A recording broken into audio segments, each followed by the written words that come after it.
Linz in Austria, and it was a fairly big one. It had something like 50 satellites in the area, and basically it was considered to be a punishment camp. And the punishment was at the top of this hill that they're on, down below, and it was 186 steps down, was a stone quarry. And they'd make you pick up a big rock, put it on your back, carry it up to the top, go down and get another one. And they had captured 200 American airplane people who had bailed out of their airplanes after a bombing mission. And they were sent to Mauthausen, and one morning they were just sent down, and they continued the process until every single one of them was dead. And if he fell down, they'd bayonet him or beat him with a rifle butt. And that's how they did it. But no, and you were how old at the time, like 20, 21? God, I was 18 when I went in, you know. Yeah, I was just about 20, 21. No, I think we're rolling by now, but take us all the way back. What's your family history? Where was your family from? And you could start by saying your name. Oh, okay. Is he ready? I'm ready. I'm rolling. Okay. Werner Ellmann, and I was born in 1924 in a small village named Bodenwoehr in Bavaria, probably halfway between Regensburg and Nuremberg. And my dad had a very successful business of berries. There were berry growers all over the place, and he collected the berries, took them to the railroad station, and shipped them into Nuremberg and sold them off. But he was going through the usual big inflation that was on in Germany in the 20s. He told me stories of, like, to buy a loaf of bread on a given morning might be 500 to 1,000 mark. By afternoon, that same loaf of bread might be going for twice that amount. And that people were dealing in notes that were 100,000 mark or $1 million mark on one note. And it was horrendous. And he was also a little bit of a playboy along the railroad tracks, and he wasn't tending the business as much as he should have, and the relatives were. So between that and the inflation, he literally went broke. And he elected to go to America. He left behind a wife and 2 sons that he had from another wife and 2 that he had from my mother. Did you know those other siblings? Well, I didn't get to meet them until after the war, long after the war. One of the things that I resolved when the war was over, I would never go back to Germany. And even when I was there, I had a grandmother who was still living in Nuremberg, and my mother had a sister and some other relatives. I wouldn't even go see them. I had that kind of a hatred for Germans at that point. So how old were you when you came to the U.S.? I was 5. And he left first alone. And then he sent for my mother and the 2 sons, her sons. And as I understand it, she didn't want the other ones. That's kind of typical, I guess. But he did come and ask her and myself and my brother to come, and we did. And then we lived with friends for a while in Chicago. And he had worked with a German insurance company. But then the Depression hit, and so he lost his job. And I think for 8 years he didn't have work. And I remember growing up in the dole on charity, very, very embarrassed when I went, even as young as I was. And of course we moved to an area that was butting onto the German community on North Avenue, and because the Bund, and I don't know if you're aware of what the Bund was. I was going to ask you about that. Tell us a little bit. We became members of the Bund. We went to the Bund meetings. My brother and I wore the Nazi uniforms, the belt and everything. What was the Bund? Well, the Bund was a group of Germans who believed that Hitler was doing the right thing, And they would, at meetings, sing the German songs, and they would talk about things like the horrors of the Jews, the whole thing, like you're back in Germany. Many of the Bund members, and even some of my own friends, and this was when I was in high school. Now we're talking 1938 to 1940. I remember one in particular. His father, friend of mine, his father was the caretaker of the cemetery on Pulaski and one East-West Street far north. Big one, big, huge. He picked up his whole family of 5 sons and his wife and went back to Germany. And the result of that was the mother went mad, and 4 of the sons were killed in the war, and the only one that stayed alive was my friend. That sort of thing was going on. We did in 1938, my grandmother and my mother's sister said, come to Germany and we'll pay your way. So we went. What year? 1938. This is when he moved into Austria, 1 year before he moved into Poland. And my brother Bill and me and my mother went. My dad stayed here in Chicago. And we ended up being there for 9 months. So again, I kept seeing things there that I saw back in Chicago. And it was Jewish hatred, Nazi supremacy. Things were doing well, and they were. People were living very well. They had long vacations, paid for by the state, but they gave up things for it. I remember sitting in the living room, just family, my grandmother, my aunt, and my mother, and my brother and I, and me. And, you know, they would get on certain subjects, and somebody would say, that's the family in a family environment. Oh, no, shh, don't talk like that, somebody will hear us. So there was this fear apparent all over the place. But hell, for me, it was an adventure. I got to see the country and play with my cousins, and we sang the songs. My aunt in Nuremberg, not the one that was living with my grandmother, but another aunt, she was a personal friend of Streicher's. Streicher was the Gauleiter or mayor or the big shot in the whole Nuremberg, Bavarian area. When Hitler came to Nuremberg, she was always invited to the parties. We never saw him other than we went to a couple of places where he spoke, and we were probably no more than 10, 20 feet away from where I'm sitting with you.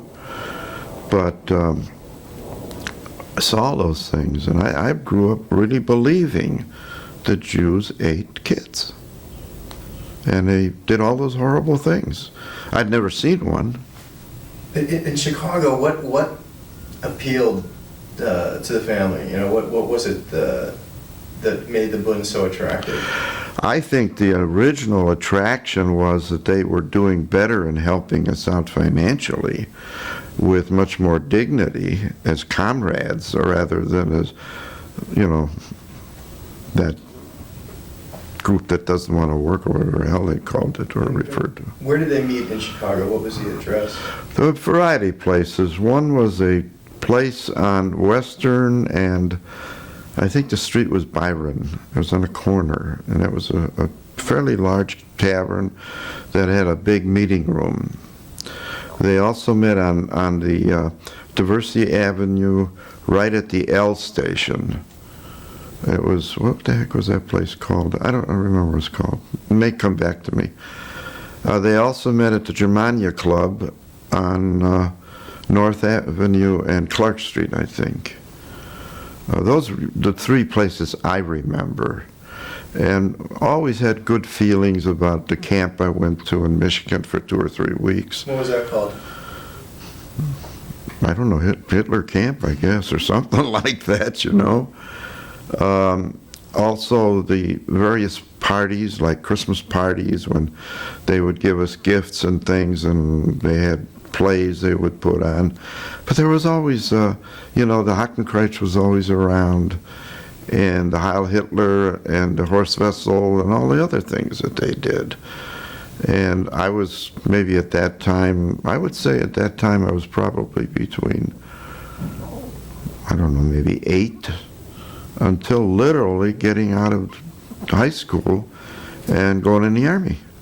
Was it, did Bundists like meet, resentment from people, just regular Chicagoans who? I don't remember that. No, I don't. Essentially, it was a good time. Yeah. Yes, it was. It's funny, I've been going on the internet because this has been such an extra interest of mine. I'm thinking like, I wonder if there were Bundists who were very active in that went into the army and fought against the Germans. And I guess you're the first one that I've met, so this is good. I didn't know. I have not met any, I don't think, who have even, dared to admit There were thousands of them. that they were involved with the Bund, because that was a no-no. My dad had a rough time. He was offered a job at Creeby Boatyards, which was just behind Riverview on Belmont, at the river on Belmont. And sometimes my memory gets a little shady, so you'll have to bear with me. Yeah, go ahead. No, that's all right. Interrupt me anytime you want. So in the 9 months that you were in Germany, was it, you described it as an adventure. Was there something that, how were the people? Were they accommodating? Were they nice, when they knew that you were from America? How were they? I don't remember any bad incidences. I was accepted as I remember it. I played with the kids. We did see anti-Semitism. Kristallnacht happened 2 weeks after we left, so it was heating up already. There were a couple of times I seem to remember my brother and I got a little bit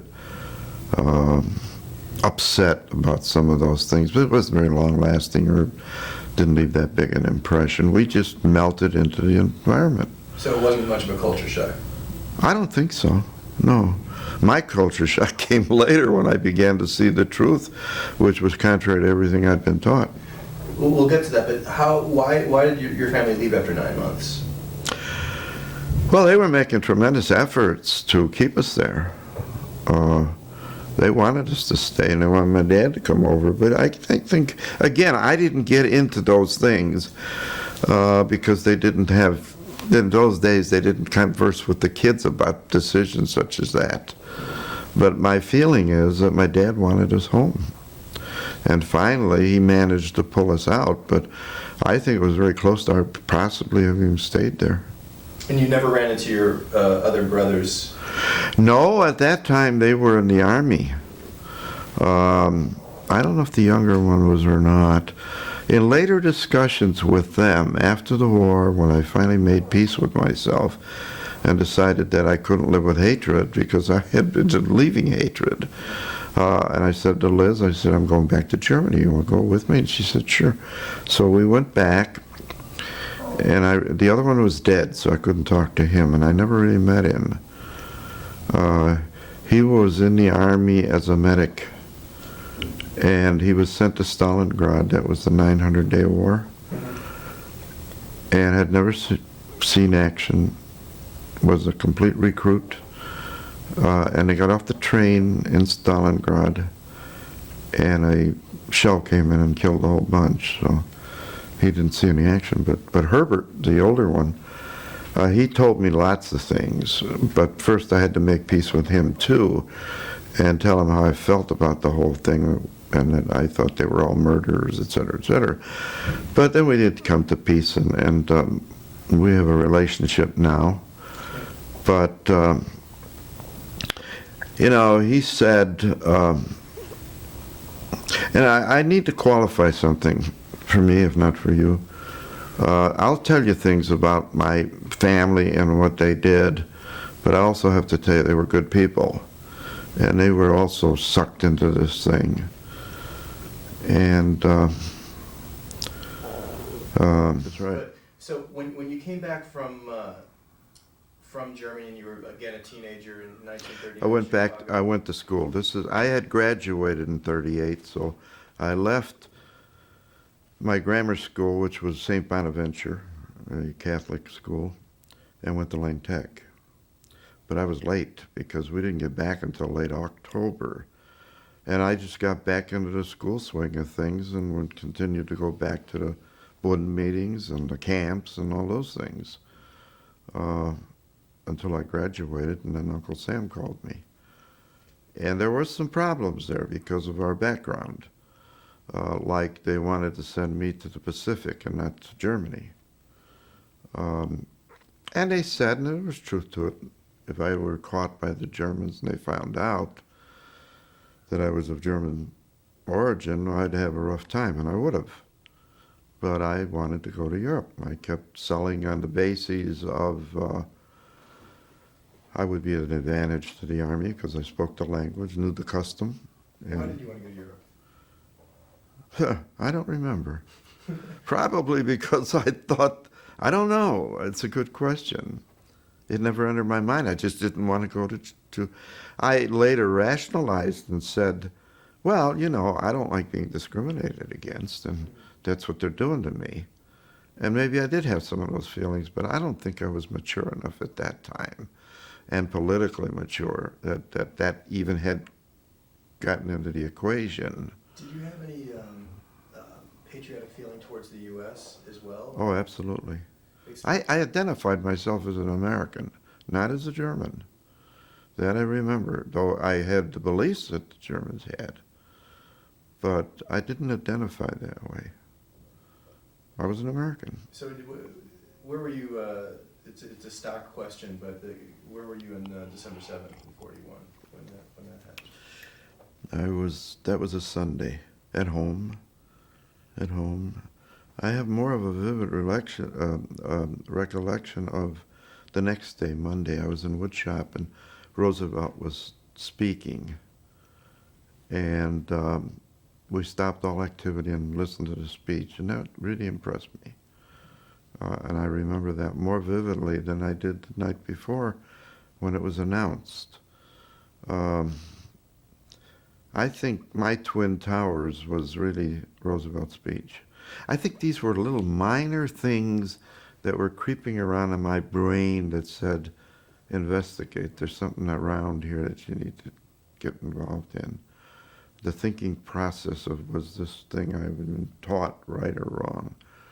And I think as I think back, there were certain times when things happened, like finding that the guy sleeping next to me was Mexican. And his name was Jose, and he spoke very poor English. But I liked him. And I thought, you know, I mean, I think some of this was so subconscious, but this is how I kind of reconstructed. And maybe I'm babying myself, I don't know. I never will, but I know I'm at peace. You know, we were talking about how, you know, in those days the neighborhoods were so regimented by ethnic groups, so I think that's xenophobia probably translated into all these different kinds. That too, sure. I grew up in a Serbian neighbor who didn't like Germans, and so I was the underdog. Right. So how soon after, you had to graduate before getting drafted, right? Mm-hmm. So what, how did that feel to get your orders to report to wherever Van Buren Street or wherever the draft board was? A little fear, but also a certain amount of adventure ahead. That you know, there were. I didn't have the fear of being put into a combat situation. That, you know, you didn't know. You were thinking all in terms of yourself, and I was thinking in terms of, this is going to be a nice adventure. I'm going to get away from my parents. I'm going to be able to go do my own thing, and I did get swept up in the euphoria of patriotism. I saw it as a nice thing happening to me. I wasn't upset about it. And what was the dynamic of your family? Did your parents did they get along with one another? Do you know, how were they with you and your brother? You know, was it a close family? No. My dad, I think, began, because of what he did to his other two sons, took to alcohol. Between that and his loss of dignity, he was a man who had his own horse. And now he's on charity, and he was a fine cabinet maker, and there was nobody would hire him. My mother was going through a tremendous amount of anxiety. She never did become American, and she had lots of problems, and the drinking and the problems and the economics did not make for a pleasant home. So was the getting drafted kind of a relief to get out of the house? Yes, I think, yes. Yeah. So take us through the induction process, from the moment. Well, I went to Fort Sheridan and got a uniform, and all this was great, nice food and playing soldier and all this. We were only there 5 days. I had my first puppy love affair at that time. I'd met a girl in Wisconsin, and she was going to write me letters. I was going to write her letters, and got on a train. I'd never been really on a train like that. We had a Pullman car, and 2 of us slept on the top, or was it the bottom? Yeah, I think 2 slept on the bottom and 1 guy on the top. That was all adventure, Got to eat Army food, which was pretty good.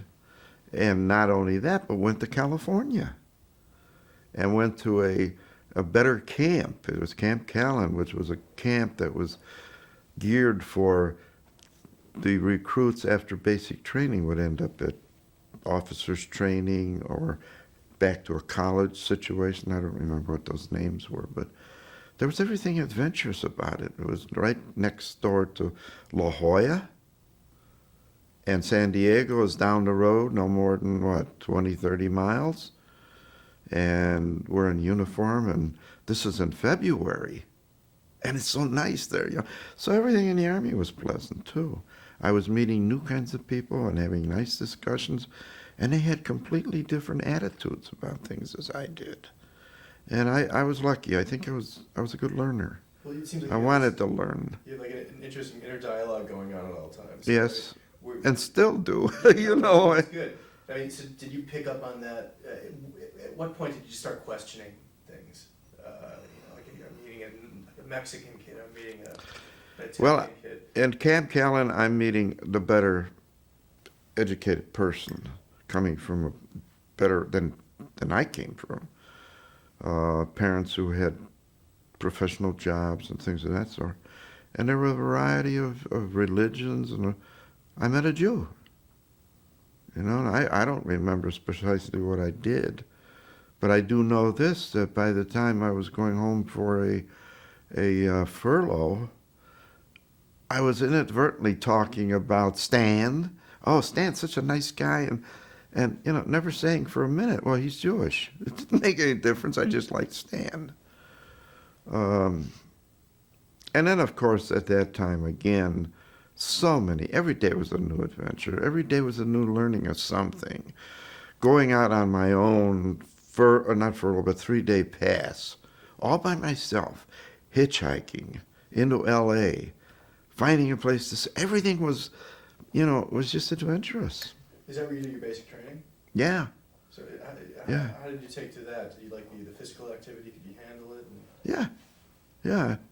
I remember everything, even the buddies, there were certain things you couldn't do in time, or there were 2 guys there that would say, well, here, I'll help you. And all living in one big room and getting to know one another, and it was just a good time. Our experience is that I think my uncle did basic training in California because he was in an anti-aircraft unit. Well, that whole coastline was just nothing but artillery, and it was anti-aircraft mostly, 90 millimeter cannons, and it just tremendous fear that we were going to be invaded out there. But that was not in my agenda, because I was more concerned with basic training, meeting new people. Where am I going to go after this? But mostly the now. So what happened after that? How long were you in California for? Oh, I guess I was there about 6 months, maybe less. I don't remember, again, the specific time spans. I went to a special camp in Colorado. I later found out that when they were issuing out who was going to go where, Stan and 3 other guys were going to go into OCF or whatever. STP or? Others were going to SPE, and there was no orders for me. And later, much later, I found out that because of my background, which is known, my dad had been thoroughly researched. And oddly enough, They didn't penalize him. They let him go to work for that shipyard that was building landing craft and whatever else they were building. And I lost my thread. I have to tell you this. At my age, you need to go to the bathroom a lot. Okay, So if go you ahead. don't mind my interruption. I go Yeah. too. So because I've seen pictures of the George Lincoln Rockwell and there was this tremendous support for Germany, among German Americans. Oh, yes. Even our Oh, commanding yeah. generals like Yeah. Oldendorf and Nimitz Yeah. and Eisenhower, they're all German background. You didn't get the discrimination against the Germans as you did the Japanese. Well, were you a citizen yet? Are you wrong? Well, my dad, God, was he? I personally, after the war, went and got my own. So you weren't. I don't know if I was, if my dad was, by virtue of being his son or not. But after the war, the Army said, because I asked about it, they said, no, it's no problem. It's just almost a given. Mhm. But I said, I want papers. I just want papers. And I did get papers. So how did you were still in the Bund until you finished high school? When Germany invaded Poland, what was and then they started annexing most of Europe. How did the German Americans feel? Were they in support of that? I don't have any recollection of that. I think by the time I was in high school, we had decreased the involvement with the Bund. I think the reason was, number one, that I had my own circle of friends and wanted to be with them who were not really German, except one or two, and one of them being the one who went back to Germany.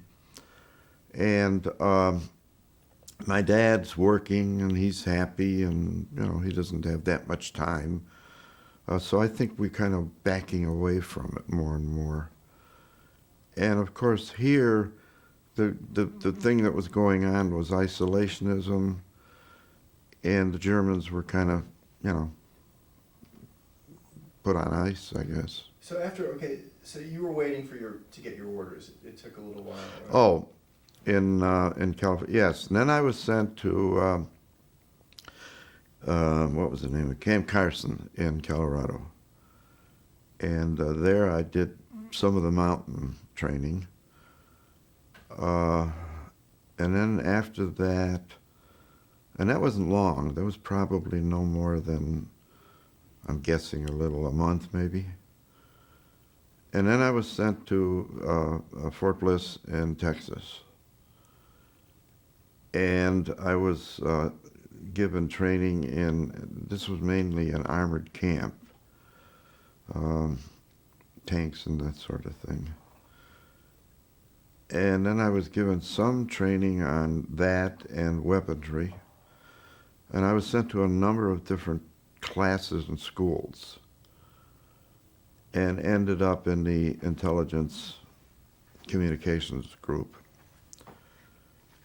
And from there, I went over to England, and then I spent some time with the British 6th Airborne. And then after that,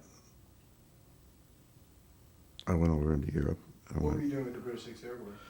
Again, intelligence and communications between the two and that sort of thing. Had you been earmarked for any special type of assignments because of your German knowledge? Yeah, I think almost all of it was based on my German knowledge. How soon? There were times, for instance, when you had to have somebody who could really talk to a high-ranking German officer who said he didn't speak English. Mm-hmm.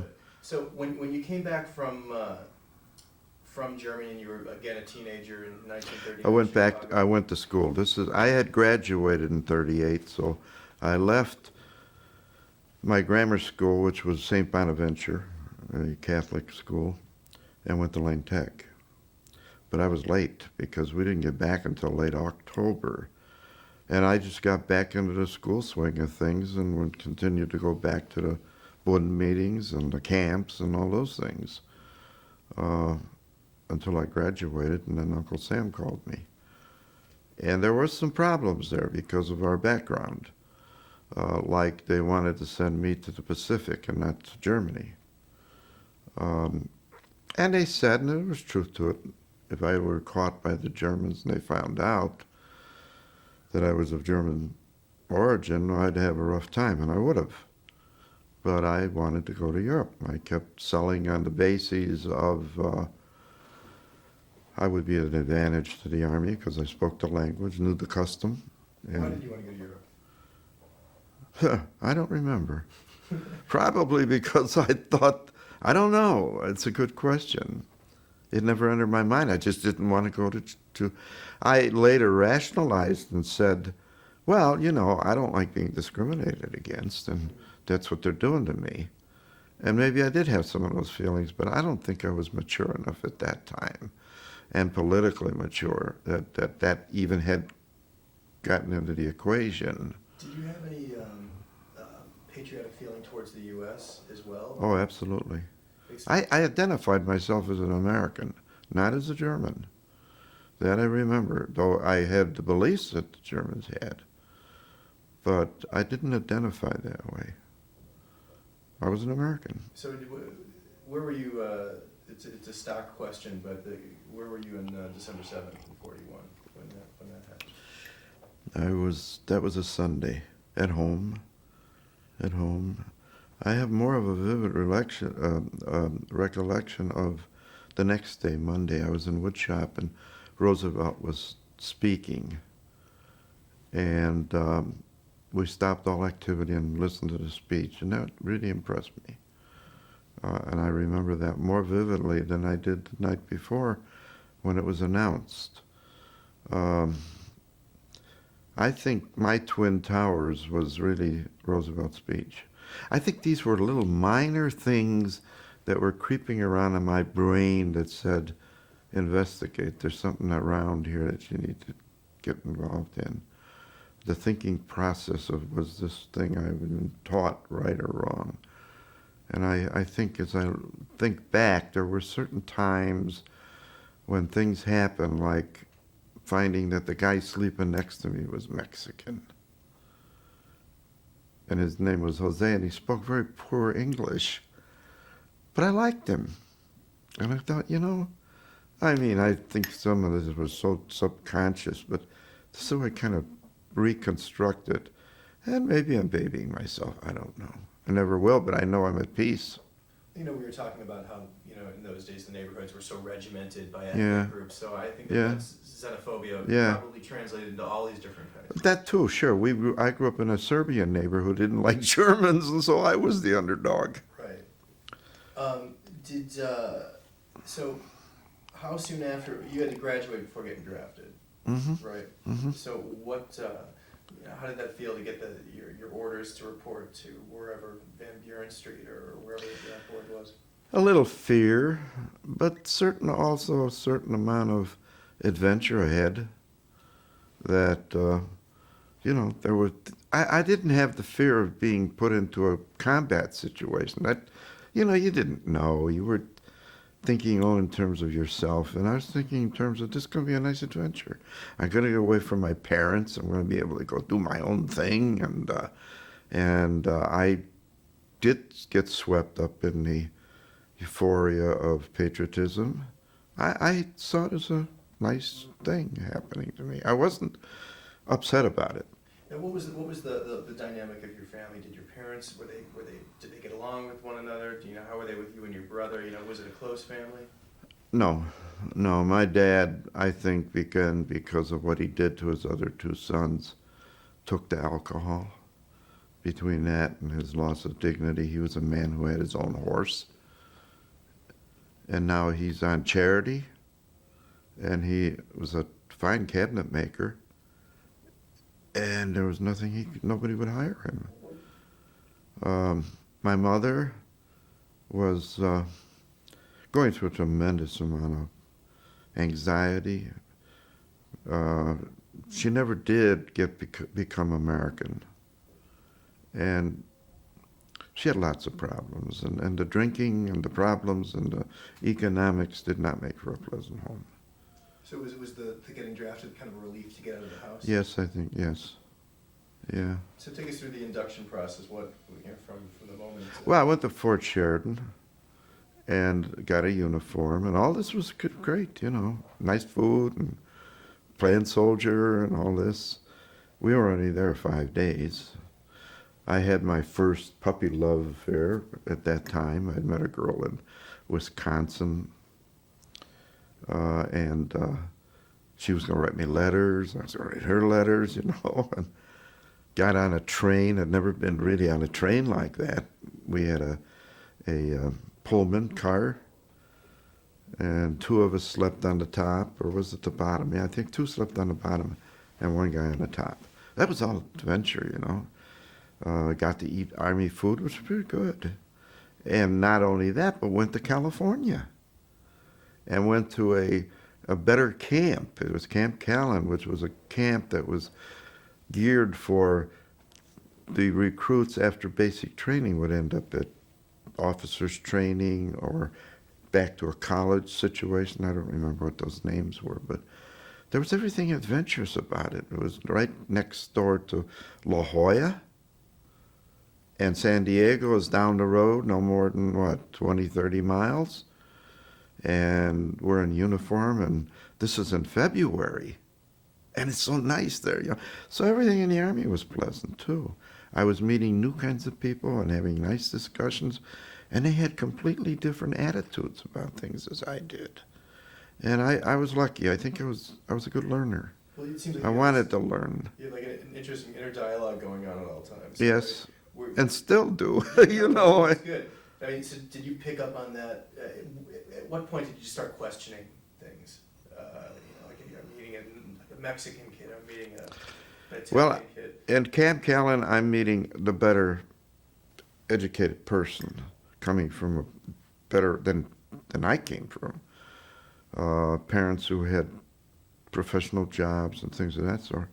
And there were a variety of religions, and I met a Jew. And I don't remember precisely what I did, but I do know this, that by the time I was going home for a furlough, I was inadvertently talking about Stan. Oh, Stan's such a nice guy, and never saying for a minute, well, he's Jewish. It didn't make any difference. I just liked Stan. And then, of course, at that time, again, every day was a new adventure. Every day was a new learning of something. Going out on my own, not furlough, but 3-day pass, all by myself, hitchhiking into L.A., finding a place to stay. Everything was, was just adventurous. Is that where you do your basic training? Yeah. So Yeah. how did you take to that? Did you like the physical activity? Could you handle it? Yeah.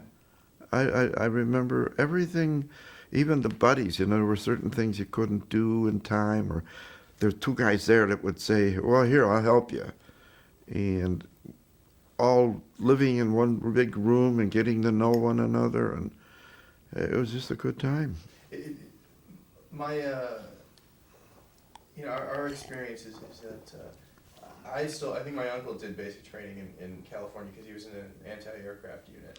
Well, that whole coastline was just nothing but artillery, and it was anti-aircraft mostly, 90-millimeter cannons, and it just tremendous fear that we were going to be invaded out there. But that was not in my agenda, because I was more concerned with basic training, meeting new people. Where am I going to go after this? But mostly the now. So what happened after that? How long were you in California for? Oh, I guess I was there about 6 months, maybe less. I don't remember, again, the specific time spans. I went to a special camp in Colorado. I later found out that when they were issuing out who was going to go where, Stan and 3 other guys were going to go into OCF or whatever. ASTP or? Others were going to SPE, and there were no orders for me. And later, much later, I found out that because of my background, which is known, my dad had been thoroughly researched. And oddly enough, They didn't penalize him. They let him go to work for that shipyard that was building landing craft and whatever else they were building. And I lost my thread. In California, yes. And then I was sent to what was the name of Camp Carson in Colorado, and there I did some of the mountain training. And then after that, and that wasn't long. That was probably no more than, I'm guessing, a month maybe. And then I was sent to Fort Bliss in Texas. And I was given training this was mainly an armored camp, tanks and that sort of thing. And then I was given some training on that and weaponry. And I was sent to a number of different classes and schools, and ended up in the intelligence communications group. And from there, I went over to England. And then I spent some time with the British 6th Airborne. And then after that, I went over into Europe. What were you doing with the British 6th Airborne?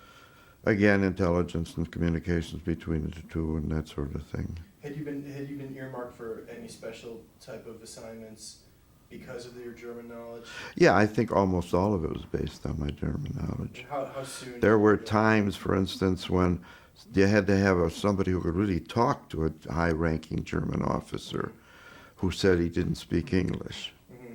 You know, they're not interested in Mr. Private, but we're talking about maybe colonels or something like that.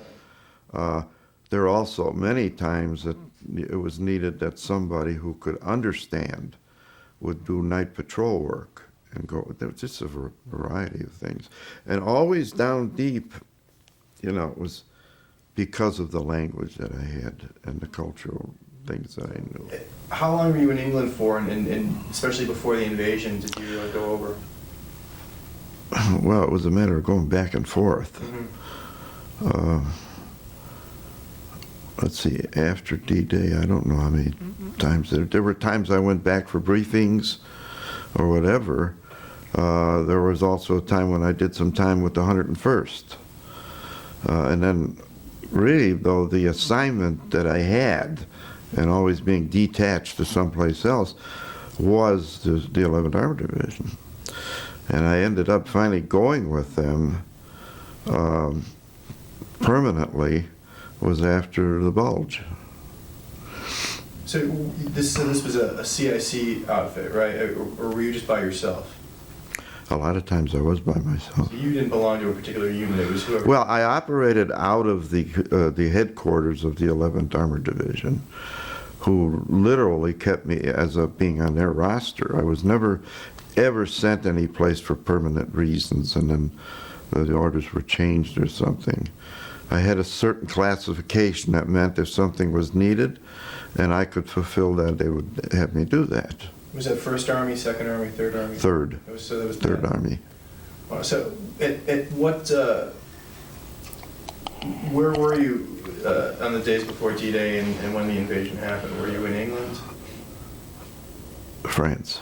Or you were already, well, did you go over on D-Day? Before. You went to France before D-Day? Yeah. How did that happen? Well, we're getting into Army experience now, and I just would like to just get back to what you're interested in. Okay, well, that is kind of that is kind of interest because I've never met anyone who went over to France. Yeah, and then I'm always afraid, you know, that I'm just going to start talking about things that will give me nightmares, and I don't want to talk about. I'm sorry, but I just feel very. That's fine. I'll have a nightmare tonight, as it is anyway. Okay. What? So. Maybe at a later date, maybe another time. Okay, so once the invasion happened, and once there was the ports opened in Normandy and American ships were coming in every single day. I'm already inland. Okay. I'm already deep inland. Mm-hmm. Now, what were you? Were you earmarked for special duty that would cause you to interrogate people? Were you just a translator? You know what? You're in intelligence. I was all of those things. I was also doing patrol work. There were a couple of times that I had to go in as a civilian, but it was really what the situation called for that required language knowledge and cultural things. You know, knowing enough what hand you hold the fork. And all these things that came just, you know, instinctively because you grew up in that culture. Mm-hmm. And now, when did this you know, you talked about having this resentment towards Germany that you had to resolve much later. Did that start almost immediately once, you know, you were deployed to combat type situations? Well, let me say this too in terms of other things. There are many times I was nothing but a rifleman. Mm-hmm. Right. So were you in line units just as a rifleman, and then you would be pulled out and put into...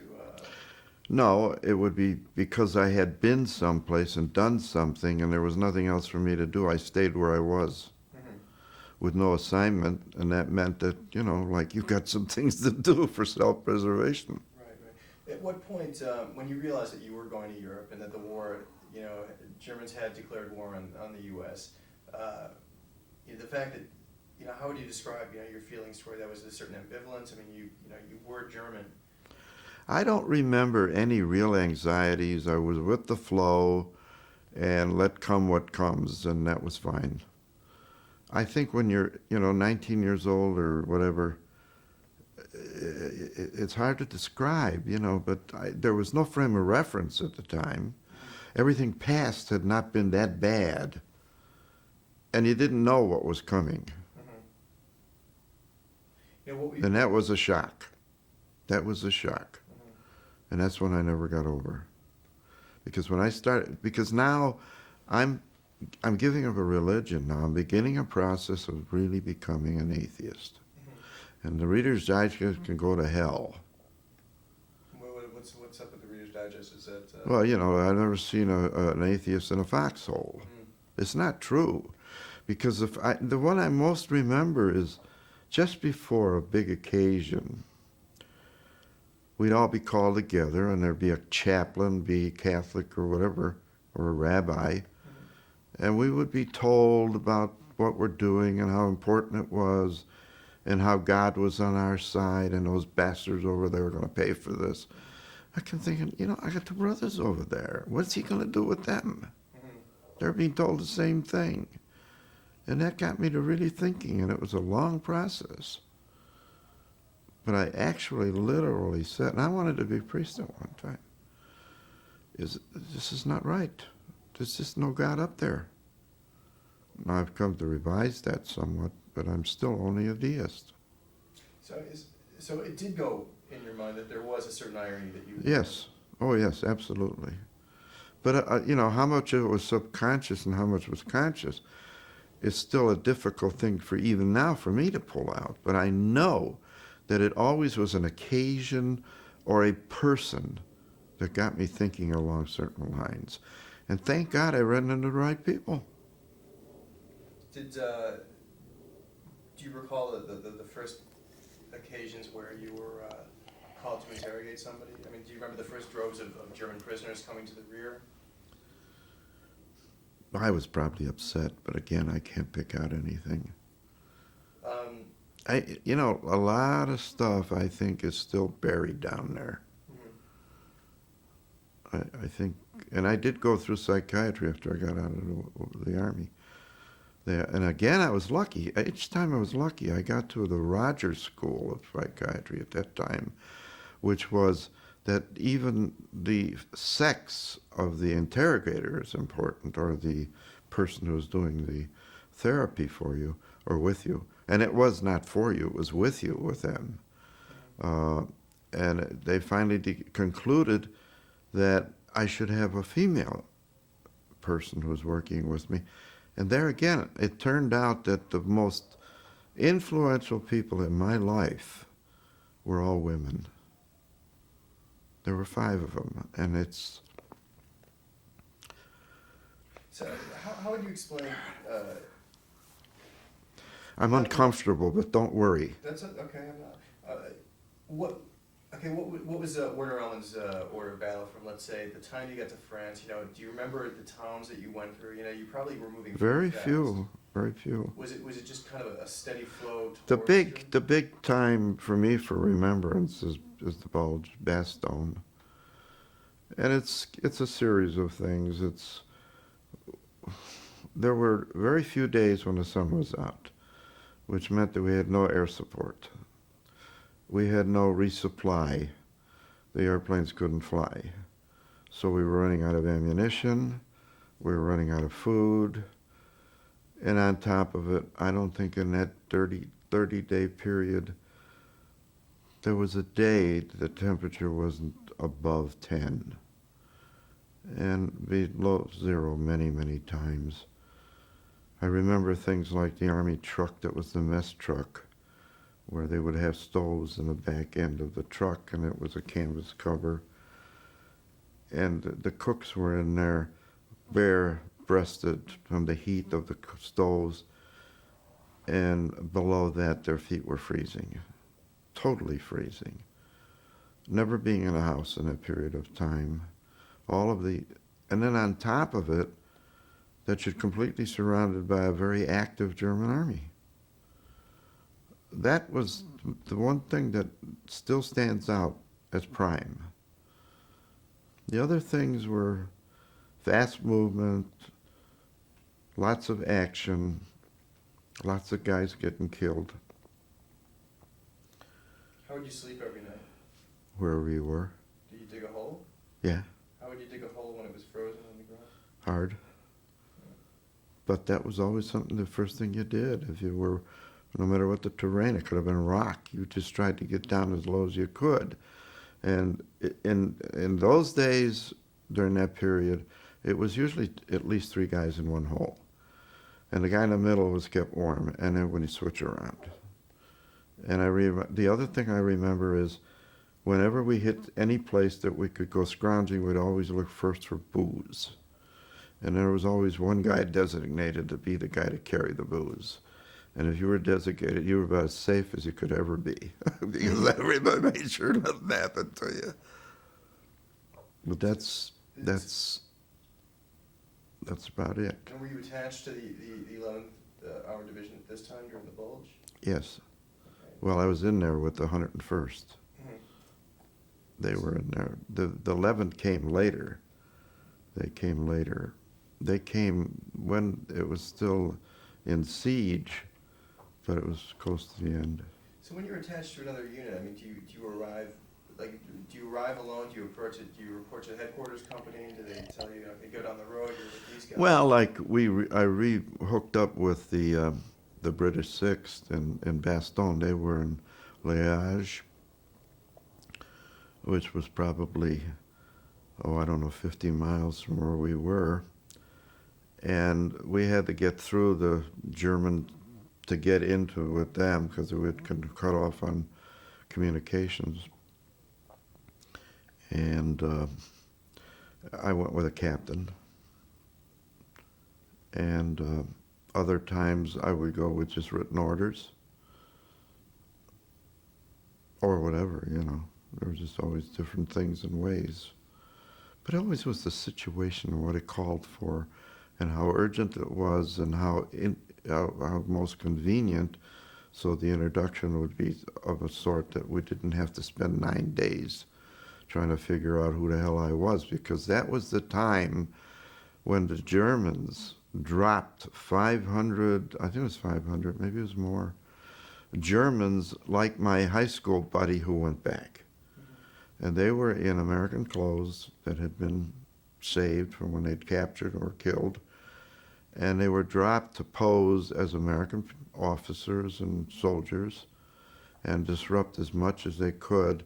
And the most disruption they caused was that when it got out, that there were a number of 500 jumped to 5,000 and then 50,000. So every GI thought every other GI was a German soldier in American uniform.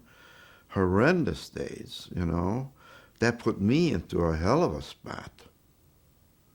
Well, were you responsible for capturing any of the those that were posing as Americans? Well, I remember an incident, and again, I find these things hard to talk about, but we were in a Jeep, and in those days you kept your whole Windows system and everything else down. And why, I don't know. I don't remember why. But we were in the Jeep. We were going someplace, the captain and I. He was next to me. And on the road we saw these two GIs hitchhiking. And picked them up, which we shouldn't have done. But I don't know, as conversation went on, there was something, it was more instinctive than it was anything else. There was no reason. But my instincts kept saying, they're German, they're German, they're German. How so? Like, what was it? Hmm? What was it about? I don't know. Can't give you the details. But anyway, I sped the Jeep up to about 40, 50 miles an hour. It was in the night. And then kind of gave a signal to the captain down below with my hand, and then slammed on the brakes, and they came tumbling right over our heads. And it did turn out that they were German. But I could have been wrong. I could have been out of the war from then on. But it was bad. Everything was bad. Those are the most horrible times of my life. You said you went back and forth to England from, would you go back after? Conferences, you know, what's the situation, what things have you run into you can pass on, they need passing on, whatever. Now, without getting into specifics, because I'm very aware and conscious and sensitive to your comfort levels here, but what were the five most important things, you know, in terms of job outlines? Here's like, were you a private, were you a corporal? You know? I was a sergeant. Okay, so Sergeant Ellmann, you're in the counterintelligence corps. Your job is to do what? And we're going to attach you to various units. Whatever was called for at the time for information as far as the Army was concerned.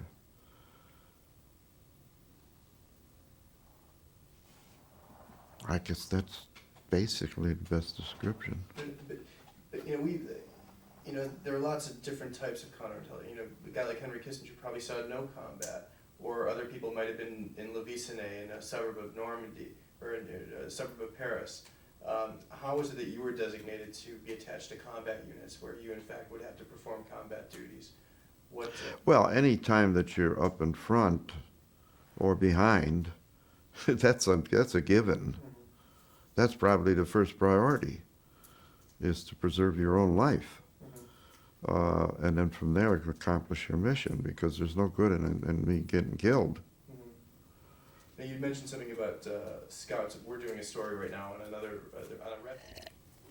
Would a scout go out with other people, or would you go out by yourself, or what? Both patrols.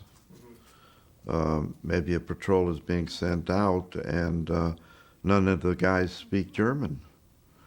And the patrol is supposed to get pretty close to the German lines and see if they can get any ideas of what kind of equipment they have, or seem to be a lot of people. There are a lot of things that they would need to know, and you're so close that you can hear some talking.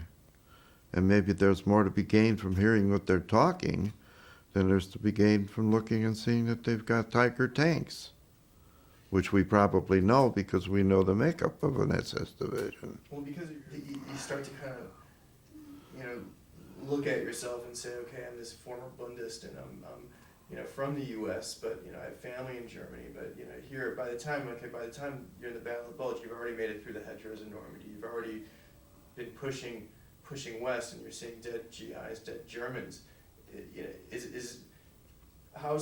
Was the loss of innocence almost immediate? Did you start to kind of... No, I don't think anything is immediate. I don't. I think it's a process. And it's laborious and it's long. And a lot of times it isn't understandable. Seeing dead, yeah, that's an experience for anybody, whether he's German or American. The killing, I mean, that's what's really got into me. That just, I don't know. I don't know how to respond to that.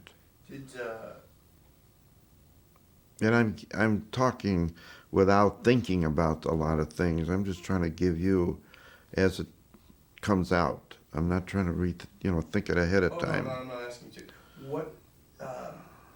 What I'm just trying to find out is that, at what point did it take liberating a concentration camp to have this bitterness towards Germany? When did that start?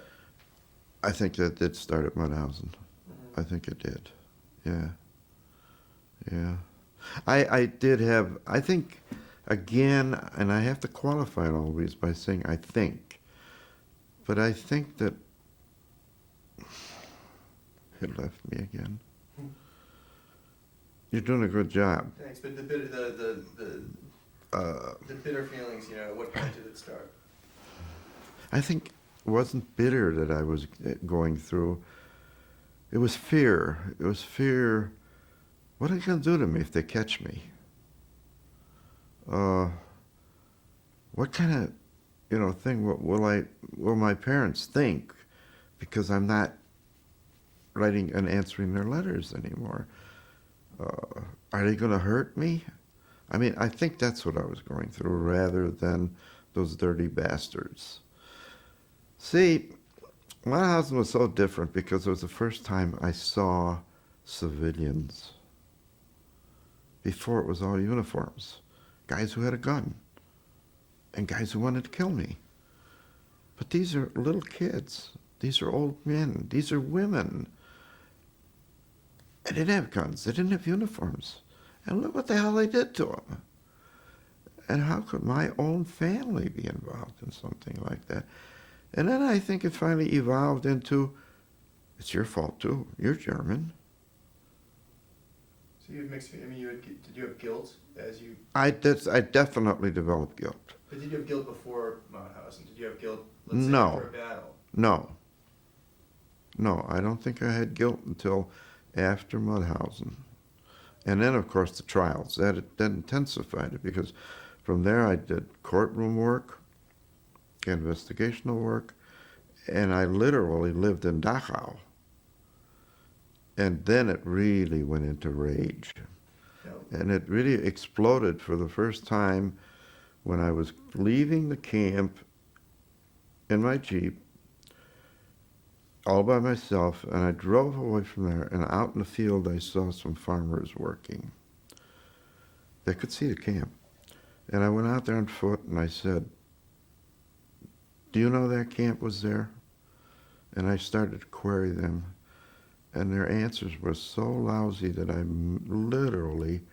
was carrying a Tommy gun. I clicked it on, off safety, and I was going to kill him. I was that angry. And I may even hit one of them. I was just so angry. And I went back up, and I told the captain that was up there at the camp, kind of observing, responsible for its whatever. And I said, "I think you should go down into that village and have every one of those people go up to that camp and go through it on a tour." And he said, "Thanks, you're right." And I guess they did it because I left. But that's when I think it exploded. How did they feel about this guy speaking perfect German to us? Was there ever the response, where did you learn to speak like that? Well, you could see they were taken back, and of course they had to be very defensive at that point because I certainly showed my offensive attitude and my feelings in terms of what I thought of them. How would you describe the general demeanor of, let's say, German soldiers who were captured after a battle or might have survived and they were taken prisoner? And if you were called in to talk to them, It depends on the time. As the war drew closer and closer to Germany and to an end, and you could begin to see it, they became pitiful. They begged for things and wanted cigarettes. Before, there was still the arrogance. And again, it depended on whom and what you were talking to. Towards the very end, they were throwing 15-year-old kids at us. But if it was an SS unit, the arrogance was there right to the end. If it was a plain old infantry group that had gone through a lot of crap, they became more and more pathetic. They were hungry because they weren't fed as well as we were. Their clothing was not as good as ours, and it was wintertime. I seem to remember them more as pathetic than anything else. And I think at that point I was still kind of sympathetic in my feelings, which turned 360 degrees after Mauthausen. Did the SS units that you came across, are there any incidents or anecdotes that you could remember in conversation? Because I'm always interested in the conversations that people might have had. Let's say after an interrogation or in like a prisoner holding area, if they called you in to translate. Yeah, I think that I would say that the one thing that was most dominant was that because I spoke as well German as I did, they thought they could get some extras from me. Maybe an extra pack of cigarettes, maybe a better place to be sent, whatever. But that somehow or another, that my language put up a bond there that they could capitalize on. And I always felt that, and I resented it, but I didn't express it in any way. But I never did any favors for any of them. The general slang for Germans, I mean, was Kraus by Yeah. American guys. How did it feel, to hear that word coming out of your mouth? Yeah, I hate that. I hate any name calling of that. And Did you call them Kraus as a GI? I didn't. No, I always called them Germans. And I didn't call them, but all the other terminology that GIs use. I didn't like that. I still don't. You were talking about, at what point did you stop writing home? Was it just... Oh, I think it's more a matter of frequency and being in a situation where you could do it. It was very difficult to write anybody during the Bastogne days. But I don't think I ever really did. And I don't ever really believe that I ever blamed my parents for anything. I always saw a certain amount of pity and love for them, and that they were placed into environments that made them do things that they ordinarily wouldn't do. My dad was fighting a terrible, terrible, terrible guilt feeling in reference to his other sons, and that my mother was placed into situations she just couldn't control. Do you remember their letters to you? What were some of the things they would talk about? My mother usually did the writing. My father was not a letter writer, but he'd always sign his name or something. Did she write in English or in German? In English. I never learned how to read German. I learned my German around the kitchen table and in social situations where they mostly always talk German. And so the grammar that I learned was the people who were teaching it to me. And reading, I never had a reason to. So the letters, were typical GI letters. Did you have any girlfriends that you met back in England? No, I didn't. That the one of the women that was so important to me in terms of changing my life was that when I did the war trials, it would consist of a panel of judges, which were an American, French, English, and Russian high-ranking officers. And they sat in a judge type of situation on a long table and looking into the court, and they had their own interpreter. The defendant had his own lawyer, German civilian of his choice, and the army assigned him one, and they were his defense. And they sat on this side, and they had their own interpreter, and the prosecution saying, over here, and they had their interpreter. And then I, as the interpreter of the court, sat up here with the witness. And nothing that was said in that court that didn't go through my mouth was not in the books. It was never was said. And here I sit, and they're, all of them, because of their own reasons, are interpreting that I'm saying something correct or not. Like, think. Do I believe or do I think? That's tough. I mean, that is a stressful, particularly when you're 19, 20 years old and you have only a high school education. And they're using words that I couldn't even pronounce. Well, let's backtrack a bit. What you're in the counterintelligence corps. Where do you remember the first time that you went onto German soil with the advance? Do you know what town you went into? No. You don't. No. There are very few towns. I always marvel how other GIs can name towns. I never could do that. I don't know why. Maybe I had too much going on in my head. I didn't place any emphasis on those things. I can't tell you names. No, you mentioned being in foxholes with 3 guys to keep warm. Now, would it be a new unit all the time, or did you travel with the same core group of, let's say, riflemen or heavy weapons or whatever kind of, whoever you were attached to? Did you ever move with the same group of guys for like a couple weeks? Sometimes, yeah. Did you ever run into them later on? Sometimes. But I was trying to get back to something with that word thing that you had asked a question. I want to get to that because I want to know how it is you got to that job. And before I get there, whenever I think of Bastogne, I always think of the famous one. Oh, nuts! Yeah. Nuts. I don't know. Did people hear about that when it happened? No, I didn't hear about that until after the war. I don't even know if he said it. Yeah. Okay. So how when the war ended, do you remember where you were? Mm-hmm. Yeah, we were on the Czech border, meeting the Russians,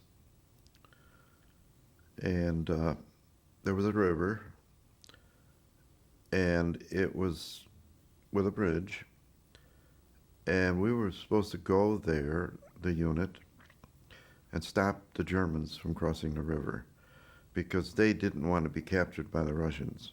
They wanted to be captured by Americans, and the Americans didn't want them. And so it was a matter of trying to keep them from crossing the river. And that was the time when I heard, I think that's where I was, when I heard that Roosevelt had died. And believe it or not, many of us cried when we heard that. That was something I'll never forget, too. The sadness of the GIs with that man dying, because I grew up again, and my wife did too, in an era of people who hated Roosevelt. Really hated him. Well, did you listen to fireside chats and things like that? Oh, yeah. Yeah, we used to sit around the radio like now people sit around the television and listen to the speeches or whatever was going on. Yeah. How were you chosen to take part in war crimes trials? That's a good question. There was I'm trying to remember now. We were in a place called Bad Tolz, which was in the Alps. It was a resort area. And we were doing some pretty good duty there because I had been set up by the commanding officer to be almost the mayor of the town. And I had a great life there. And all of a sudden I was told to go to a certain place to speak with a Captain Hush, who later became a very dear friend of mine, and even till he died would visit him in New York. And he was Jewish. And he said that they had been going through my records. He was judge advocate. and would I be interested in going to Dachau to interpret at a certain trial? And I said, yeah, it sounds interesting, sure. So next thing I know, I'm there and I'm doing the interpreting. This is after Mauthausen. Oh yeah. So how would you deal with even in a spa town that you had pretty light duty? You'd see Germans. I mean, did you see red every time you would see a German after an incident like Mauthausen? Yeah, I was pretty angry. I was very angry, and they didn't get the favors they wanted, and I was known as the guy you don't want to get close to. I had a great hatred at that point. I would not go visit my grandmother, my aunts, my other brother. I just wouldn't do it. Did anyone try to contact you? My brother would go to Regensburg on occasion, and whenever he was there, he would go to the Army mess, look on the guest directory to see if my name was there. And I had been there quite often too, and I signed my name, and he saw it. He told me later, and he would try to get inquiries about me, and then people come and say, "This guy's asking about you. Says it's your brother, and you want to see him?" And I said, "No, I don't have anything to do with him." And I just wouldn't see any of them. It was until 71 is the first time I went back. Did you correspond with him by letter or? No. You went and looked for him. Oh, in 71? Mm-hmm. Yeah, we went. I knew where he was. I had found that out. He was in a place called Rotenburg. And we just went. And when we got there, we were another couple. I went to his house by myself. I told Liz to stay home. I mean, at the guest house. I just popped in on him. He must died. He was so... Is there a family resemblance? Yeah. And I told him, I said, I got something to say to you, and I want to say it to you in private. Well, how'd you introduce yourself? You walked right in and you said... Yeah, I said, I'm your brother. And he was in total shock. And I'm emotional, really emotional. And I lammed into him when we got to be alone, and I just let it all out. And I said, if you're still willing to talk to me, we can now start. And we did. What were some of the things that you said to him? I couldn't recall them. I think I said things like, "You're nothing but a no good, lousy murderer," and I used some other words that I know I was angry. I had to let him know how I felt about all that. Was he amazed that you had this kind of rage? I think so. I think he was in denial. They took one position, and I know he did, and that was actually, I didn't know all these things were going on, and even if I'd known, there was nothing I could do about it. And so why blame me? Get him. It was always pushed onto Hitler. We didn't know about it. We didn't know what we could do about it if we had known it. What was his, when he was in the service during the war, what was his job? He was an infantryman, and he was a sergeant. Do you know where he was serving? He was serving in Russia, and there he was wounded. And after he was released from the hospital, he was reassigned to France. Were you ever wounded? No, not once. Did you feel that there was a weight taken off of your shoulders after you had kind of Yes. made your peace with him? Yes, absolutely. And as I said to Liz, I said, I have to go back and cleanse myself. The only place can do it is there. Mm-hmm. And it turned out to be true. It was. Was this something, did the war experience, you mentioned nightmares, were you having them frequently for years afterwards? Mm-hmm. I finally ended up, which is, I think, the healthy way of thinking about it, and that is that if you're of my generation, you're as guilty as sin. You're still, I don't give a damn what I'm losing my thought, sorry. Guilty as sin generation? Yeah, maybe, and I say this in the Nightmare Ends. I don't know if you saw it. But at the very end, I say, you know, if I had been there, I wish, or I hope, hope that I would have had the courage to go into the furnaces than to abide and live with what you guys did. And I can't blame your kids or your grandkids. It's only my generation I feel that way about. And they're as dirty, as sinful, and... Well, the German generation. Right. Yeah. You're guilty, every damn one of you. And you're either guilty because you participated with it or because you didn't have the guts to stand up and say. Is that something that's troubled you, that you had millions of people who didn't feel the same kind of morality that you felt? Oh, absolutely. And why do you think you had that? Is it just because you were maybe American and you might have... I don't think there's any one reason. I think it's because of all these other people that influenced me, and I accepted their influence instead of rejecting it. And I've always felt that was my strongest strength, that I had the courage to admit to things,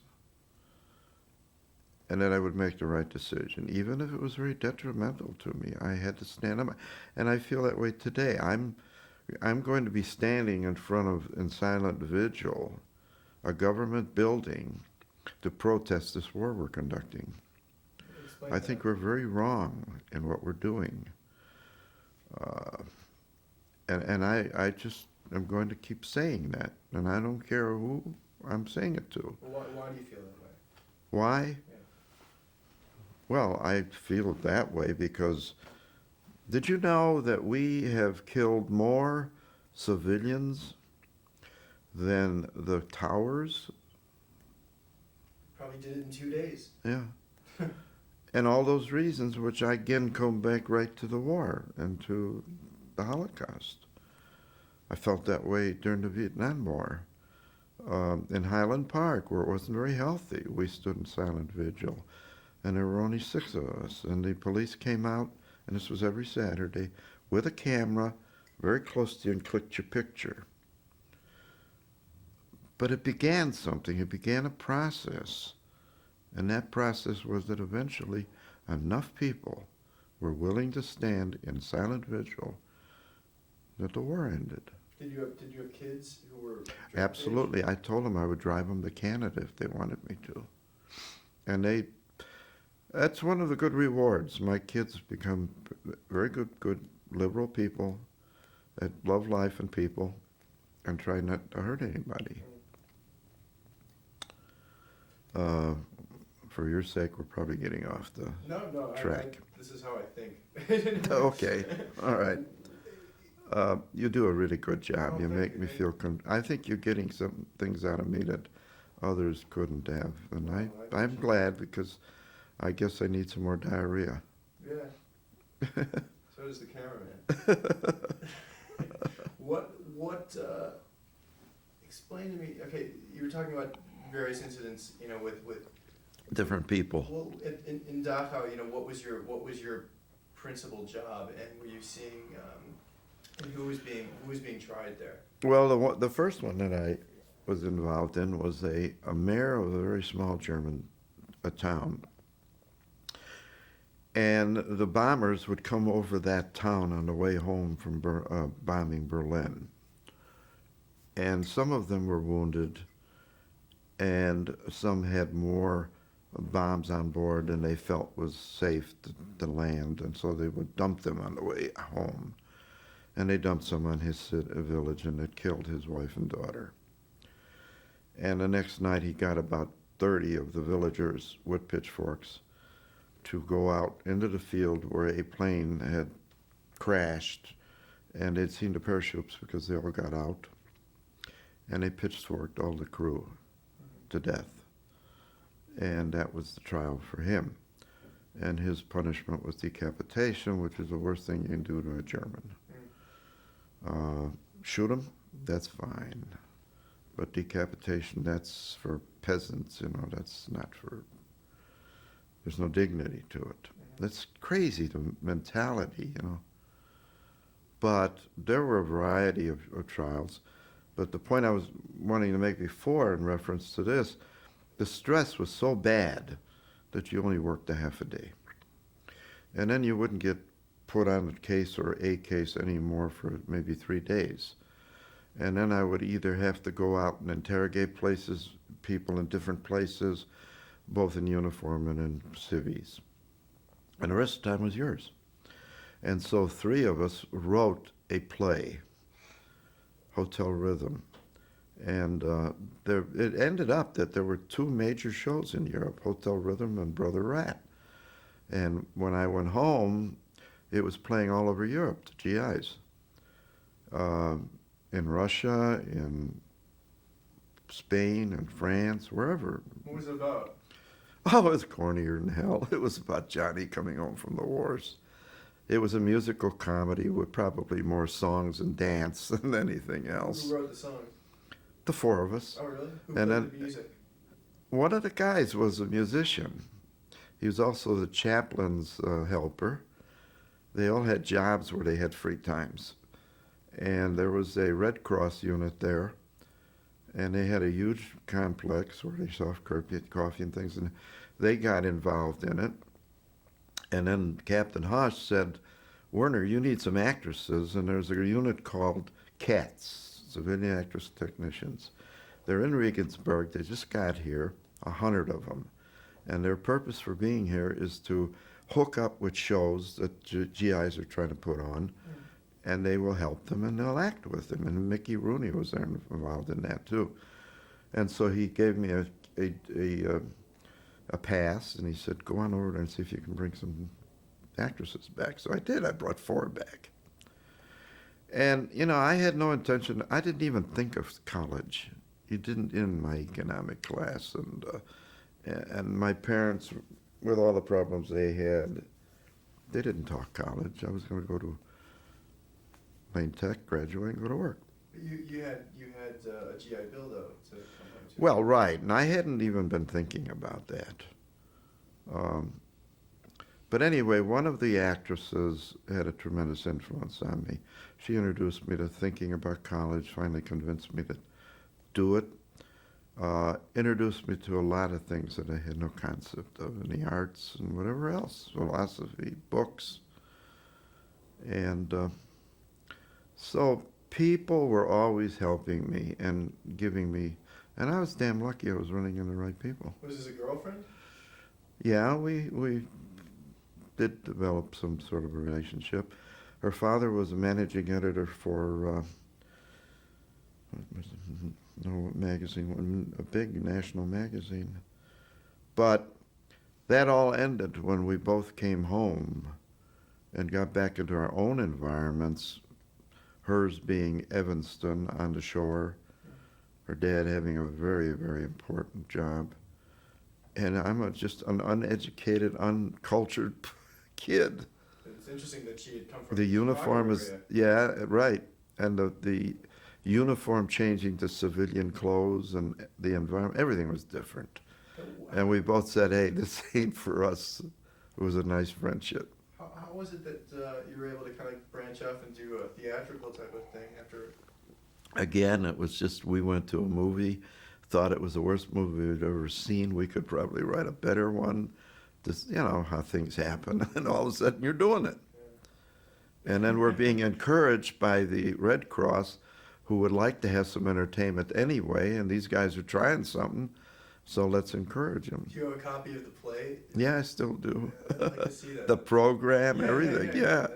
What is it, you know, how, you would have half days at work, how seriously would you take your job? I mean, do you observe non-fraternization rules? Seriously enough that I could have gone home right after the war with points, but elected to stay because of that. Again, I thought this is just too much of a learning experience to turn down. As much as I'd like to go home, I think I'd be foolish if I passed it by. And I'm glad I stayed. Were you part of the Nuremberg trials? Well, it was a subdivision of it was done by the judge advocate section of the war trials. But I did go to Nuremberg to observe, but my work was in the camps. Did you, how, let's say this was... I have some pictures of that if you ever like to see them. Oh, sure. How cleaned up did they get the camps by the time you would arrive, or was it still really, really bad? Oh, Steve, I'll tell you, that smell was a long time in being eliminated. Mm-hmm. And even all of the things that were there took a long time. It was hard to live in that environment and see it day to day. It just put more fuel on my hatred. Did you have conversations with former inmates? Were you able to converse with them? Were there Germans? They became DPs. They scattered, replaced by other DPs who came from other camps.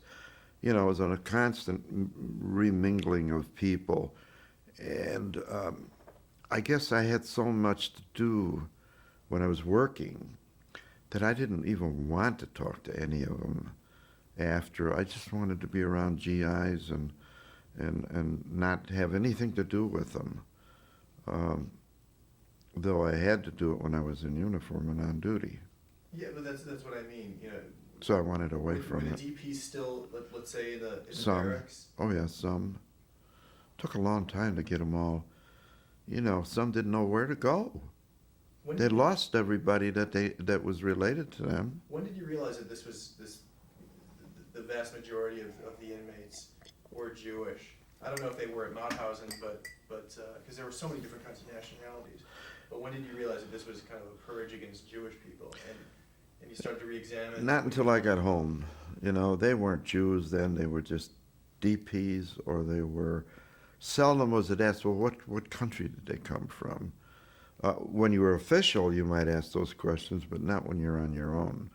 Or are they Jews, or are they what? They were all just concentration camp people. For me. Right. Was the trauma of combat and seeing dead soldiers and maybe civilians, did that at all prepare you for seeing these camps, or was it not at all? I remember walking into Mauthausen that day, into a room that was about twice the size of this room, and stacked like cordwood are kids. Can you visualize that? What it would do to you? I mean, it would go out and kill every German you could find. You know, it's just, it's too much, too fast, and too big. Were GIs doing that? Did you see a breakdown in emotions in different GIs that were going into Mauthausen? The thing I saw, and it's still true, and Liz made the same observation. When you go through the museums or you went through those things, more and more you begin to isolate yourself. You don't want to talk to anybody. You don't even want to know they're there. You're just there by yourself. And it's going through you like you couldn't believe. And then all of a sudden you want to scream or kill somebody or get the hell out of there. I saw guys throwing up. They say Patton. Patton was the biggest big cake of ice you ever want to hear about. And he went to, what camp was it, with Eisenhower and Bradley and a couple of other generals. And Patton, true to himself, couldn't do it in front of the boys, but he went back someplace by himself and threw up. It's terrible. It's just, you can't describe it. I began with the Civil Rights Movement. Back in 1946, I went to Roosevelt College, which was the first college in the United States that had no quota. And I was at the very first semester of that college. I got involved with the American Veterans, AVC, American Veterans Committee, which was a group of GIs who did not want to join the American Legion. They wanted to join a group that would make some statements, not statements even, but take action to create the kind of world we want. A peaceful world that doesn't discriminate against people. So right down deep, I got involved with something that was helping me to get rid of my guilt, and it was not the Holocaust. I was thinking more tomorrow instead of yesterday, and using that as an example, yes. And then from there, I got involved in all those things, that civil rights and all those things. And I suffered for it. I was beaten up in front of a police station with 28 stitches in my mouth by 4 policemen who were kicking me, and right in front of the police station, because there was a big riot going on. Well, the details aren't that important. City? Yeah, right. But anyway, it wasn't until after I went back to Germany, and I don't even know what I can put a time to it, but the time that can be put to it is the day that the Holocaust Museum in Skokie here went into that building that they're in. And I was coming home from someplace and passed by and saw the sign. And I went upstairs and talked to some people there. And that's how I got involved with the Holocaust. And then I got into trouble with the Holocaust because I kept saying what you're saying. What were you saying? I'm saying that there's more to this than just the Jew. Much more. And that unless you guys wake up to this and align yourself with other groups like this, non-Holocaust, civil rights, Martin Luther King, we will stop being like the American Indian and we might win the battle. End of war. Well, you got to kind of use the past as some kind of precursor to, the future. Right. Now, I'm going to be, I was asked by the Facing History people to speak at their banquet. And the subject matter is, why do I do the Holocaust? And I said, that's the easiest assignment I've ever had. Because my feeling is that the only people that is effective to be convinced of the horrors of the Holocaust and the aftermath of it and how it spread out is the kids. And I'm going to read letters. I'll bet you I have 5,000 letters from high school and 5th, 6th, 7th, and 8th grade class kids. And the common theme is, you've told us something that has made such an impression on us that we'll never forget it. And we will try, when we come to bat, that we don't make the same mistakes our parents made. Did you notice the imperfections in American society in the Army? I mean, Yeah. blacks were Yeah. terribly discriminated against. Oh, yes. Oh, Did yes. that bother you as a Truck- GI? Well, again, see, here I was going through a process, and at that stage of the time, I think my emphasis was on the individual being discriminated against and not the group. And so maybe I didn't draw that fine, Fine line. yeah. I did notice that every truck seems to have been driven by a black. And that somehow or another, I hadn't gotten to that point yet, I think. But still, you got involved in civil rights after you were in the service. Again, though, it's funny how things happen. But there's again a person that said, go to a meeting with me. And I said, what meeting? He said, the American Legion. Okay, I'll go. He's trying to get me to join. And we went to the one that's on Belmont and North-South Street, well, whatever. And it's a 3-story building, and the meeting is up on the 3rd floor. Big hall up there. And they're having subject matter and stuff, and it's getting pretty thick. And somebody yells for a vote. And all of a sudden, guy in the back yells out, free beer in the basement. And 90% of the guys ran downstairs to get the beer. And I stayed up to see what would happen, and they voted what they wanted. And then they cut off the beer. And I said, I ain't joining a group like that. And I was telling a friend of mine who was a lawyer and about this, and he said, well, you ought to come to our meeting. And he was a pretty liberal guy, and I said, okay. And that's how I got involved in that. How proud of you are you today, or even then, of your military experience? Was it something that you took pride in? Yes. Were Yes. you open about, oh, I'm a war veteran? Yes. Oh, absolutely. Did you get any citations during the war? Yeah, I got the, I don't even remember what they are because I threw them away during the Vietnam thing. Did you get a Bronze But we Star? got a citation from the town of Bastogne and from the French government, and some war medals from the. I honestly don't put my. Medals don't do anything to me. Since you were in a counterintelligence unit, were you able to get a combat infantryman's badge since you were attached to infantry the whole time, or was it? You know, it's funny. I had a captain who. How did the sequence go? He began looking for me about 20 years ago, and he could never find me. I never joined the associations.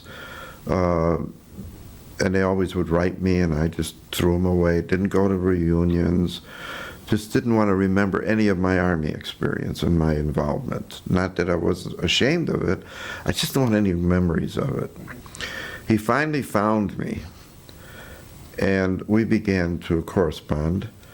And he said, and he even sent me some material from a congressman, and I think there was a senator too, where they wanted to give me the medals that I was to get and didn't get. And I wrote back and I said, I'm really not interested because I just don't place that emphasis on medals. I know what I did, and that's fine. And then he said, well, I insist. I'm going to see to those medals. And then he died. Mm. And then his wife called me and said, this was very important to him. And I'm going to send you all the material, and you follow through on it. Here are the people. And I never did anything about it. Do you still have the letters that recommend you for certain things? I mean, do you know what you were recommended from? I don't know. I'd have to see if I even have that correspondence. I'd be interested to see that. Okay. What, now is your brother that was in the German army, is he still alive? Oh, yeah. What's the age difference? I think he's about 7 or 8 years older than I am. How old are you? 78. Okay, so he's. But he's in his 80s. How often do you correspond with him? Well, by email quite often. Oh, he's an emailer, good. Yeah, and we have a telephone service called Working Assets. You ever heard of it? Oh, you got to. They are great. They donated last year almost $6 million to places like Doctors Without Borders and Amnesty International and environmental groups. And what they do is they ask us to round out our bill to the nearest dollar or whatever, and they'll donate that, put that into the donation kitty. They'll take 1% of their profit and put it into the kitty.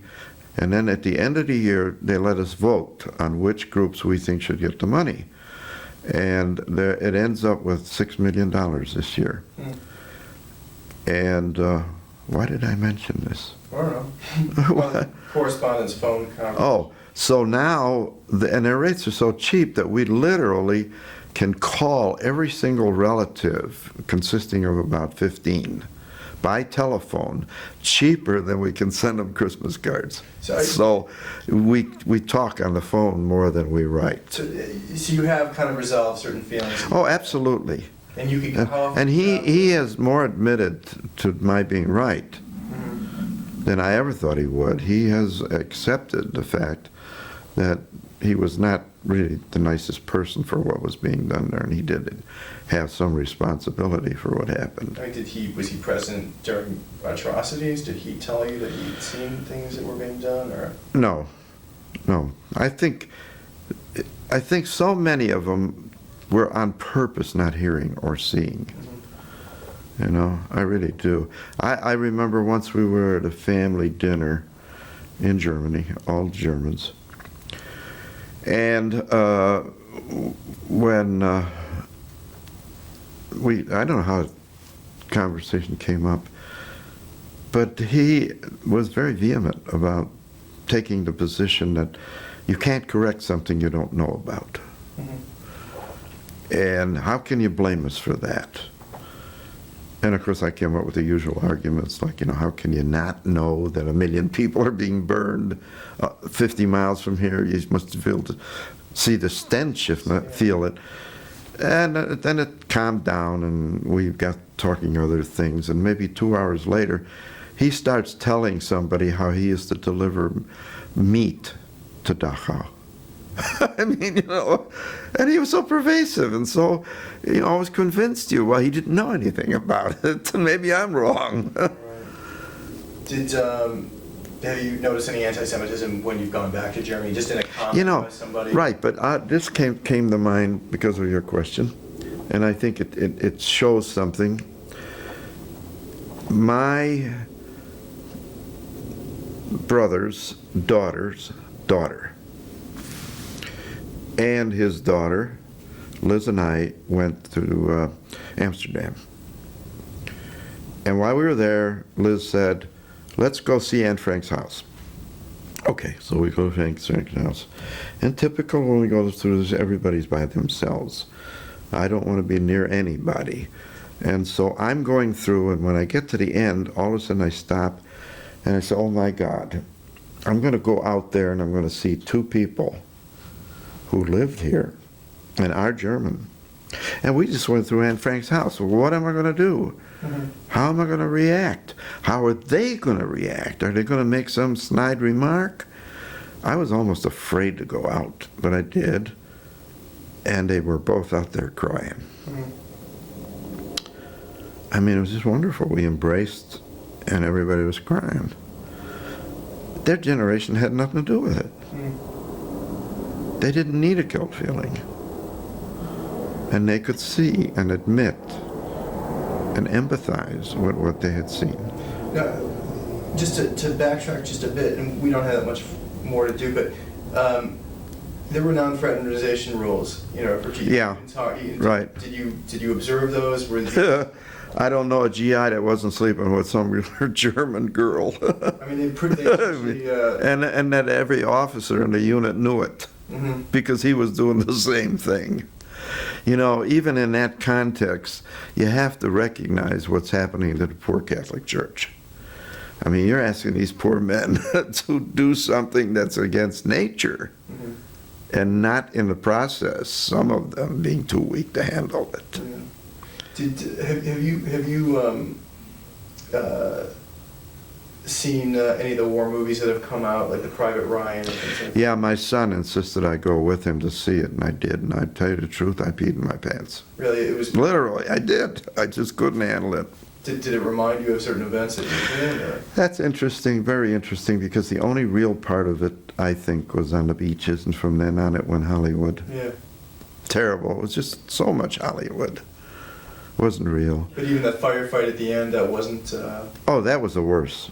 You thought it was just unrealistic? Oh, right.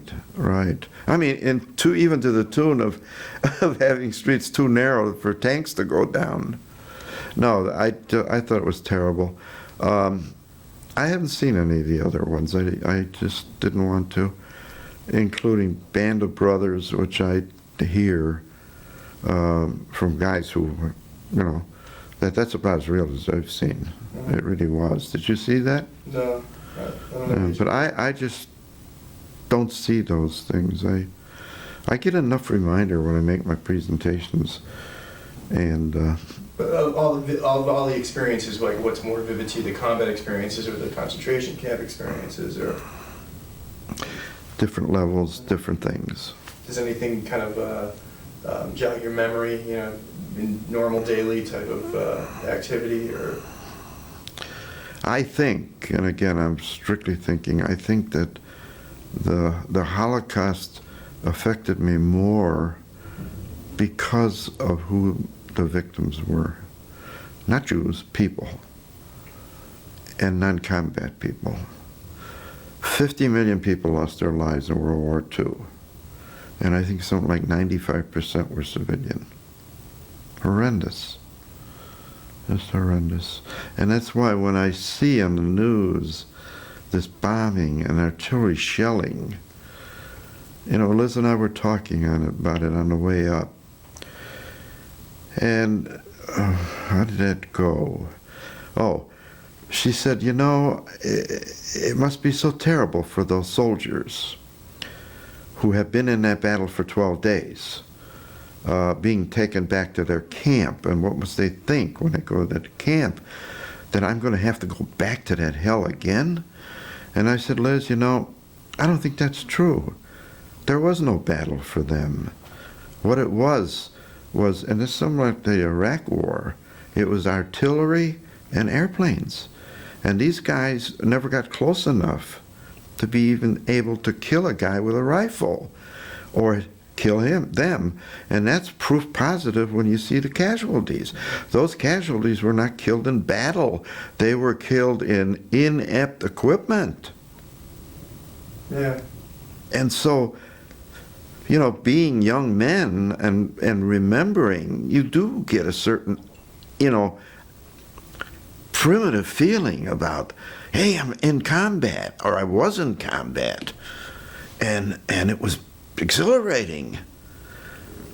I don't think you'll find a veteran, though, who had 6 months of that as feeling that same exhilaration. It's different. And these guys haven't had any hell. So that would be you, that you had 6 months of... Well, no, I don't know if I said 6 months, but I mean, maybe even 3. Yeah. Yeah. What about, you know, and this I'll wrap it up, but after being able to drive through, after driving through cities that were in rubble in 1944 and 45, and just seeing just the devastation, and especially by the time you got to Germany, you know, did the events of 9/11, how did that impact you? You know, did you think that we were overreacting to that? You know, or was it as traumatic to you as it was to someone my age who had never experienced anything like that? Well, as far as the tower is concerned, I have the same feeling as maybe most people do. It was terrible. It's still difficult to get over. But as to what's happened, I think is horrendous. We have to first admit as a nation that we have become the bullies of the world. It's either my way or nothing. Also, this is no way. You're not going to wipe this out. When people are thinking enough that they'll put their life on the line, they really believe it. And you just take, for example, Stalingrad, 900 days of battling against insurmountable odds because they believed. That was that one thing. It's in basketball and football. It's in war. I don't like it.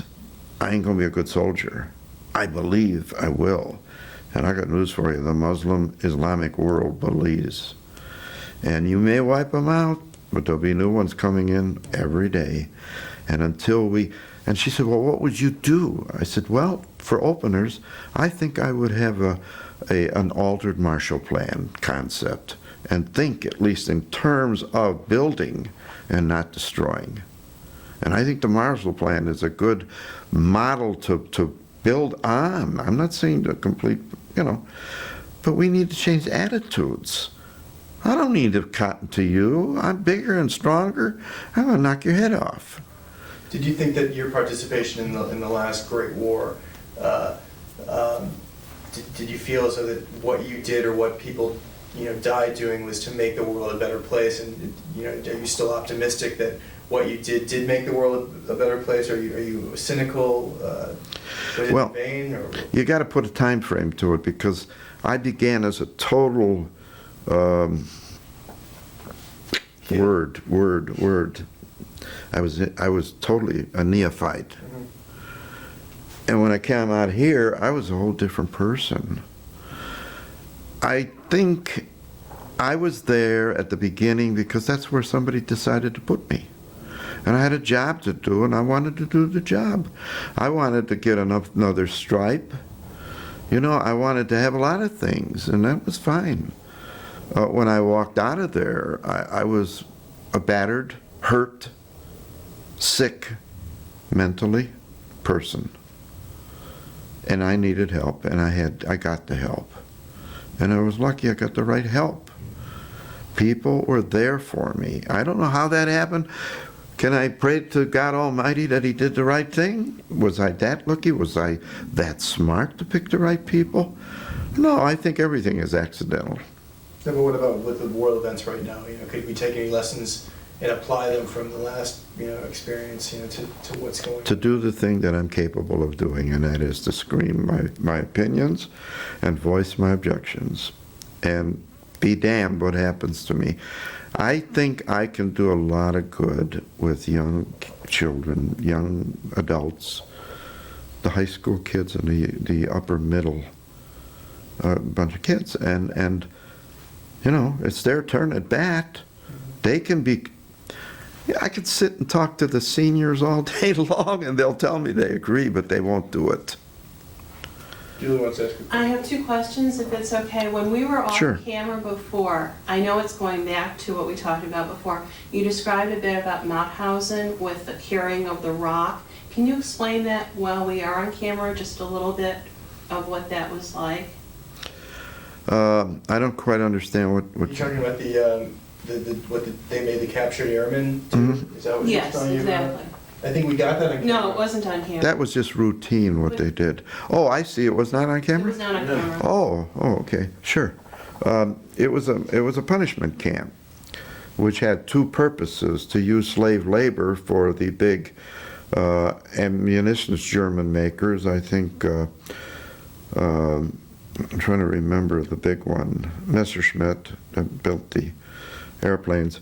They used them as mass labor, but eventually they would be forced to go into this quarry at the bottom of the hill, and they were made to pick up the big rocks, carry them up to the top, and that punishment might spread over months, weeks, or days, as in the case of the airplane flyers who had been shot down, and the crews, and then sent to Mauthausen for punishment, to show everybody these guys are murderers and are getting their just due.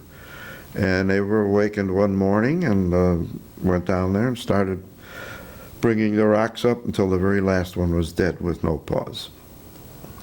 If they fell down, they were bayoneted, or they were clubbed with the rifle butts, or just forced to stand up again. But every single one of them was wiped out. The way I do that then is that I finally end up at some point by saying there was a minister called Miller, and he said, just before he was cremated or whatever, he wrote this out. First they came for the trade unionists, and nobody stood up to complain. And then they came for the handicapped, and nobody stood up. And then they came for the Jews, and nobody stood up. And then they came for the Catholics, and nobody stood up. And then they came for me, and nobody was there to stand up for me. And I said, what do you think of that? And if I don't get a reaction, I say, well, how do you think the Nazi movement started? And maybe 1 or 2 kids will say something, and then I'd say, well, it really started with bullies. The bullies wore brown shirts, and they had those leather straps across their chest, and they had a Hakenkreuz on their arm, and they went around and beat up people. I said, do you guys have any bullies in your school? And from there, we get into discussion again. And so, I forgot your question, but... No, but how do you, you said... So I try to get them involved with current things. Not only that, but, unless you go against the grain and speak your opinion, which seems like you've pretty much made a career out of doing it since you came back from the war, you being one of 6 protesters in Highland Park, you were going against the grain. It was very pleasant. Yeah, I mean, they were getting beaten up at a police station in 46. It's like you're going against the grain. How do you instill that kind of, what do you tell people to instill that kind of courage in people who might want to take a stand against the herd mentality? Because herd mentality, Well, if I can get it out of them that some of these kinds of statements, and they do. I had one school where the principal actually had teachers come to me as I came in to be led to a room before we made and saying, these are the things you can't say. And I said, if there are things I can't say, I'm not saying anything. I'm leaving. What were some of the things? Oh, like I can't bring out any politics current or criticize any national policies or things of that sort. He didn't say bullies, he didn't say anything like that, but those are things he was inferring. Now, he didn't say that to me, he said it to his teachers to tell me. And I finally said, well, I'm not presenting. And I don't know, I did present because I think enough teachers stood up. Mm-hmm. But I'm not going to say things that I think they're not ready to hear. And sometimes I'll temper it, but my real thing for telling me what I can't or should and shouldn't say is based on the conversations that I elicit from them, bringing it back to me. I'm not so much as saying it to them, I'm more interested in giving it to them on a level that they can accept it. Because if I go too fast or too far, they're going to reject me, and I've lost everything. So I did learn that it's good to be a little bit patient and relative to what the situation is. So what's your, before, Julie's gonna ask one more question after I'm finished, but, and I'll wrap it up on this, You better, because I need to go Yeah, again. what's your, what's your lasting legacy? What do you want, your grandchildren or great-grandchildren or... To know that we've created a better world, and it actually did happen.